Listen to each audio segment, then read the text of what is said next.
Hi, I'm Marci Degman, the Aspiring Gardener. Today we're going to talk about growing olive trees. Now normally in my area, I haven't been able to grow olives because they need a really long, hot growing season.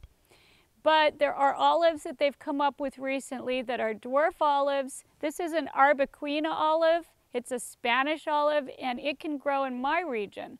So for those of you out there that haven't been able to grow olives, check into some of the new varieties.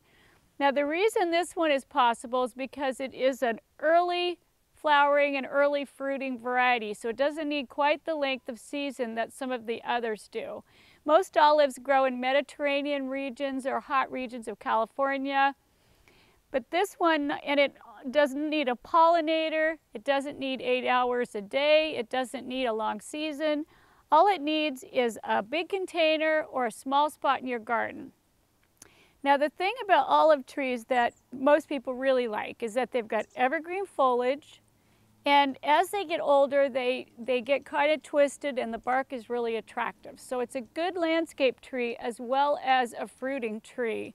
Now this one looks like it's actually going to fruit for me the first year. There's little tiny little, they look kind of like flowers, but I think it's developing olives.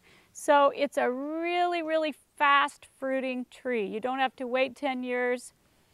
And it's cold hardy, but I think the main importance is that you need a sunny position, you need to have good drained soil, average fertilizer, not a lot of pruning. Most of the pruning done comes later when the tree is older, then you might want to take them back. You can prune them a lot. That's the other thing that's really nice about them. If you do get an olive that is much larger than this one, you can prune back up to 1/3 of the tree a year once it's past its first couple of years. So they're easy to care for, but the first thing you have to do is find out what olives work in your region, where you can get them, and how big they're going to get. And then you can grow an olive tree of your own.